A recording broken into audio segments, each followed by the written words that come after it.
Yo les postos, c'est Sacha, bienvenue dans cette nouvelle vidéo actualité du football et mercato. L'UEFA avertit le Paris Saint-Germain, même si le football est à l'arrêt total, l'UEFA continue de fonctionner de façon plus ou moins normale, avec ses traditionnelles réunions où elle revient sur les événements qui ont eu lieu pendant les rencontres de Ligue des Champions, où elle décide ou non des sanctions à appliquer. L'institution qui régit le football européen vient de dévoiler les décisions prises lors de sa réunion du 26 mars dernier. On y apprend que le Paris Saint-Germain a écopé d'un avertissement pour conduite antisportive suite au match retour face au Borussia Dortmund. L'UEFA, s'appuyant sur l'article 15.4 de son règlement, reste à savoir quelle action a été considérée comme non conforme par l'UEFA, mais on pense notamment à cette célébration moqueuse vis-à-vis d'Erling Braut Haaland. Rien de grave cependant pour le club de la capitale qui ne cope d'aucune sanction, mais apparemment le Paris Saint-Germain n'a pas le droit de fêter ses victoires après avoir gagné un match et célébrer une qualification. Alors qu'il ne faut pas oublier qu'au match aller, Erling Braut Haaland s'en est donné à cœur joie pour charrier le Paris Saint-Germain. Vive l'UEFA.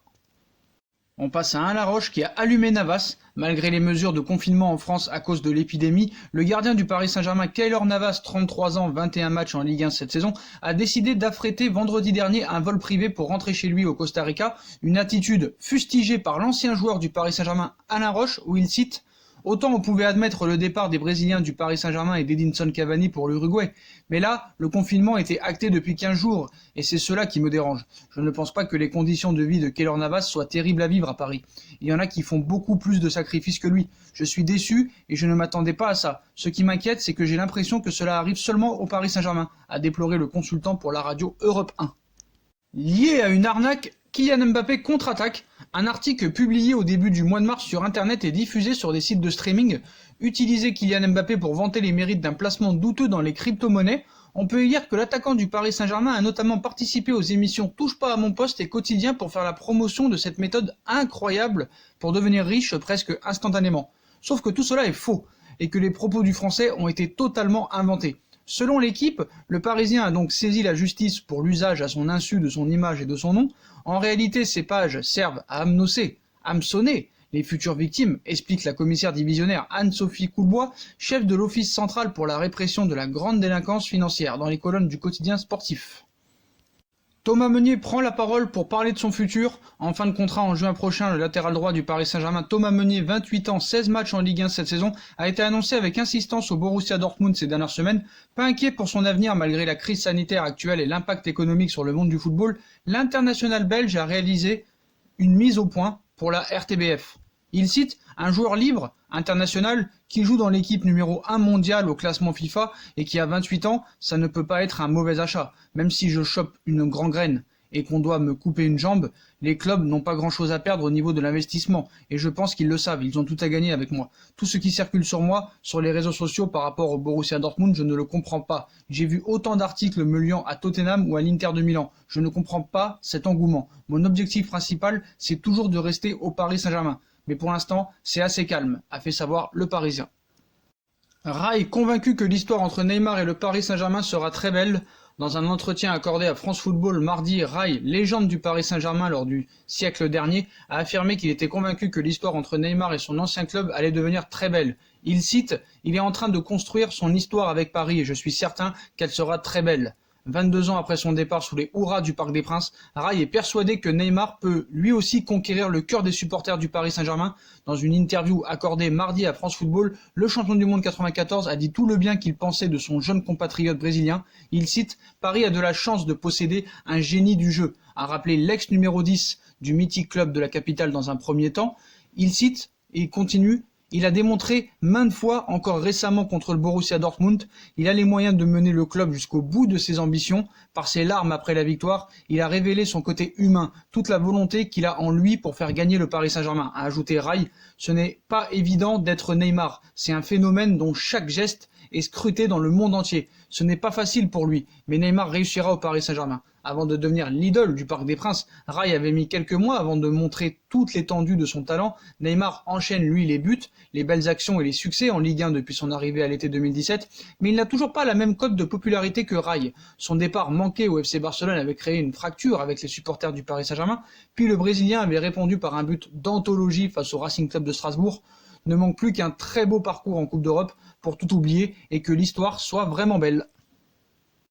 Rien ne va plus au FC Barcelone, clash à répétition entre Lionel Messi et la direction du Barça. Hier, Lionel Messi a mis un terme à la polémique de la baisse des salaires au FC Barcelone, mais dans son communiqué, la Pulga a encore chargé sa direction. Ces derniers mois, les relations entre l'Argentin et ses dirigeants n'ont jamais semblé aussi tendues. À Barcelone, Lionel Messi n'était pas vraiment considéré comme l'un des joueurs réputés pour être une grande gueule avec les médias. Dernièrement, c'est surtout un élément comme Gérard Piqué qui a endossé ce rôle avec merveille. Mais depuis le début de l'année 2020, la Pulga ne laisse plus rien passer à sa direction. Trop souvent décrit comme joueur portant le Barça sur ses épaules sur le pré, l'Argentin multiplie les signes d'agacement vis-à-vis d'une direction dont la gestion globale du club culé fait plus que jamais débat. Ce fut le cas hier, englué dans une polémique liée à la baisse des salaires réclamés par le Barça. Le groupe Blaugrana a finalement fait savoir par l'intermédiaire de Lionel Messi qu'il acceptait de toucher 70% de moins sur sa fiche de paie. Mais à cette occasion, le numéro 10 culé en a profité pour envoyer publiquement une nouvelle pique à sa direction où il cite « Ça ne nous surprend pas qu'à l'intérieur même du club, certains essaient de braquer les projecteurs sur nous et essaient de nous mettre la pression afin que nous fassions une chose que nous avons toujours eu l'intention de faire. » Lionel Messi ne laisse plus rien passer, une mise au point due, selon Desport Quatlo, à un nouveau mal-être du vestiaire barcelonais qui a encore regretté que certains membres de la direction aient fait fuiter dans la presse des informations selon lesquelles les joueurs ne voulaient pas consentir une telle baisse de salaire. Une nouvelle friction survenue presque 2 mois après l'échange musclé entre Léo Messi et Eric Abidal suite au départ d'Ernesto Valverde, remercié par le Barça. À l'époque, le directeur sportif culé avait déclaré publiquement que beaucoup de joueurs n'étaient pas satisfaits et ne travaillaient pas beaucoup, ce qui avait eu le don de faire sortir Lionel Messi de ses gonds, où il avait cité « Sincèrement, je n'aime pas faire ce genre de choses, mais je crois que chacun doit être responsable de son travail et assumer ses décisions. Les joueurs de ce qui se passe sur le terrain, et en plus nous sommes les premiers à reconnaître quand nous ne sommes pas bien. Les responsables doivent aussi assumer leurs responsabilités et les décisions qu'ils prennent. Je crois que quand on parle des joueurs, il faudrait donner des noms parce que sinon on salit tout le monde et on alimente des rumeurs qui ne sont pas vraies. Une accumulation resserrée d'accrochages qui ne passe pas bien, évidemment pas inaperçu de l'autre côté des Pyrénées, où le divorce entre Lionel Messi et sa direction apparaît désormais plus que jamais prononcé, alors que Lionel Messi sera libre cet été de s'engager avec le club de son choix, même s'il est sous contrat jusqu'en 2021, il n'y a toujours pas de prolongation de prévu et il a une clause dans son contrat qui lui permet de quitter le Barça 1 an au terme de son contrat, donc rien ne va plus entre Lionel Messi et les dirigeants du FC Barcelone. L'OM est dans le rouge. Juste avant cette trêve forcée et décidée par les gouvernements et les ligues de football professionnelles un peu partout dans le globe, la Ligue de football professionnel, LFP, avait convoqué la presse dans ses locaux de la rue Léo Delibes. Le but de cette réunion était bien entendu de faire un point sur la situation avec l'épidémie qui débutait en France, mais aussi et surtout pour laisser Jean-Marc Michler, le patron de la Direction nationale de contrôle de gestion DNCG, de faire un point sur les chiffres du foot hexagonal. Comme nous le savons depuis un long moment, le Paris Saint-Germain est un excellent élève et l'Olympique de Marseille probablement le pire élève dans le ballon rond professionnel français. Mais il est désormais temps de se pencher en détail sur les chiffres sur l'exercice passé 2018-2019. Sans réelle surprise, l'OM accuse un résultat net négatif de 91 millions d'euros. Nous allons ainsi tâcher d'expliquer tout cela en explorant les revenus et les dépenses plus en profondeur. Moins de 20 millions d'euros de gains sur les mutations. Du côté des revenus, le club phocéen est plutôt bien loti puisqu'il a empoché 129 millions d'euros l'année passée. Tout cela sans compter les transferts, ce qu'on appellera les mutations. Ainsi, les droits audiovisuels représentent les plus gros revenus. 59 millions d'euros viennent ensuite les sponsors et la publicité 32 millions d'euros, les recettes match 19 millions d'euros et enfin les autres produits 12 millions d'euros. On ajoute à cela le résultat des opérations de mutation, les transferts donc, de l'ordre de 18 millions d'euros, avec les ventes notamment de Lucas Ocampos 15 millions d'euros à Séville, Clinton Ng 6 millions d'euros au Dynamo Moscou et de Luis Gustavo 6 millions d'euros au Fenerbahçe. Mais c'est du côté des dépenses que le bas blesse. Pour commencer, les charges de l'OM, toujours hors mutation, s'élèvent à 240 millions d'euros. On y retrouve une masse salariale hallucinante, 127 millions d'euros, qui représente plus de la moitié, puis les amortissants des indemnités de mutation 42 millions d'euros, les honoraires d'agents et d'intermédiaires 10 millions d'euros, puis les autres charges 59 millions d'euros. En soustrayant ce que gagne l'OM à ce qu'il dépense, on obtient un résultat négatif de 91 millions d'euros. La période qui s'annonce risque d'être encore plus compliquée et heureusement que la DNCG est plus conciliante que le fair play financier de l'UEFA. Vraiment, il y a le bas qui blesse là. On passe à CR7, Cristiano Ronaldo qui coûte très cher. La vieille dame envisage plusieurs scénarios à cause de cette épidémie. En pleine crise de cette épidémie, la Juventus de Turin s'interroge sur l'avenir de Cristiano Ronaldo. La Juventus souhaite réduire le coût de sa star portugaise. Le football ne ressortira pas indemne de la crise. Lié à cette épidémie, tous les clubs, même les plus grands, devront revoir leur modèle économique. Les pertes sur cet exercice 2019-2020 seront lourdes de conséquences et une réduction des coûts sera nécessaire pour envisager un avenir plus serein. À la Juventus de Turin, cela pousse les dirigeants à réfléchir à l'avenir de Cristiano Ronaldo. D'après les derniers chiffres de France Football, l'attaquant de 35 ans perçoit un salaire mensuel brut d'environ 5 millions d'euros. Pour un club qui faisait déjà face à des difficultés financières avant la crise, c'est beaucoup. La Juve envisage donc de prendre des décisions radicales pour sa star portugaise. Selon le journal italien Tu Messaggero, une baisse de salaire ou une vente. La priorité est évidemment de conserver Cristiano Ronaldo sous contrat jusqu'en juin 2022, mais la vieille dame envisage de lui proposer une baisse de son salaire. S'il a accepté de renoncer à ses 4 prochains mois de salaire pour permettre au club d'économiser 90 millions d'euros, CR7 sera-t-il d'accord pour réduire drastiquement ses émoluments ? Deux autres cas de figure sont étudiés. Le scénario le plus pessimiste consiste à une vente de l'ancien madrilène. Son départ réglerait la question du salaire et permettrait de faire entrer de l'argent dans les caisses. Selon le quotidien, la Juve espérait ainsi récupérer 70 millions d'euros en cas de transfert. Enfin, la troisième option serait de prolonger le Lisutanien jusqu'en 2023 avec un étalement de paiement des salaires sur les 3 dernières années. Les dirigeants ont prévu de discuter avec les représentants du joueur dans les prochaines semaines pour faire le point. Donc ces 3 options sont privilégiées pour sauver l'opération Cristiano Ronaldo. Donc dernièrement, Cristiano Ronaldo, donc tout comme ses coéquipiers, a accepté de renoncer à ses 4 mois de salaire afin de permettre à la Juve d'éviter d'être plombée financièrement. Donc cependant, face à l'incertitude économique liée à cette crise sanitaire, CR7 et ses 31 millions d'euros annuels pourrait devenir un casse-tête. Donc face à cette crise financière provoquée par cette pandémie, la Juve a été le premier grand club européen à trouver un accord avec son entraîneur et ses joueurs pour que ces derniers renoncent à leur salaire des mois de mars, avril, mai et juin. Donc une prouesse permettant ainsi à la vieille dame d'économiser pas moins de 90 millions d'euros d'ici la fin de saison.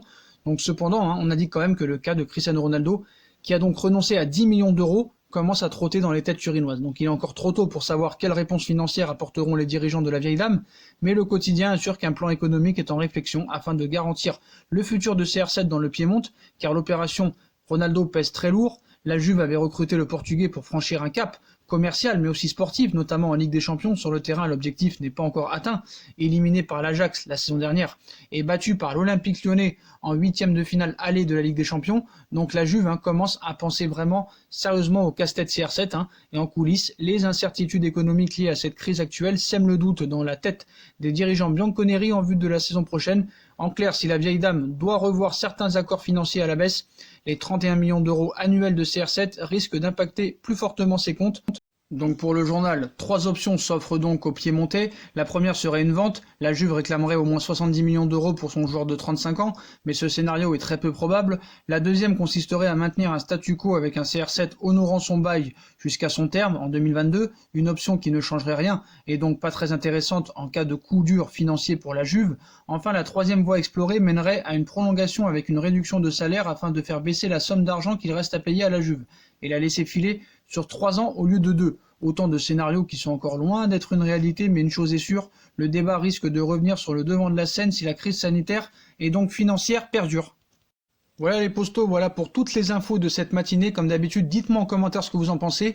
N'hésitez pas à liker en masse cette vidéo, liker, partager, commenter. Activez la cloche pour recevoir les notifications et être tenu au courant des prochaines vidéos. Abonnez-vous. N'oubliez pas aussi de nous rejoindre sur nos réseaux sociaux, Instagram, Facebook, Snapchat, Twitter, ainsi que sur Utip si vous voulez aider à faire évoluer la chaîne en regardant la pub gratuitement ou en faisant un petit don. N'hésitez pas aussi à vous abonner à ma deuxième chaîne YouTube, No Feeling, qui sera en lien en description. Et surtout les postos, comme d'habitude, le partenariat avec Naokez, les coques de téléphone, personnalisation, customisation de votre téléphone. Vous choisissez votre coque du club de votre choix. Vous pouvez mettre le numéro que vous voulez avec le nom du joueur que vous voulez ou votre prénom à vous les postos. Voilà, moins 10% avec le code promo Sacha Benita 10, moins 10% avec le code promo Sacha Benita 10. Voilà les postos. Profitez-en. Tous les liens seront mis en description en bas de la page. Voilà les postos. Je vous souhaite à tous une très bonne journée. Prenez soin de vous et à plus tard dans une nouvelle vidéo les postos. Tchuss.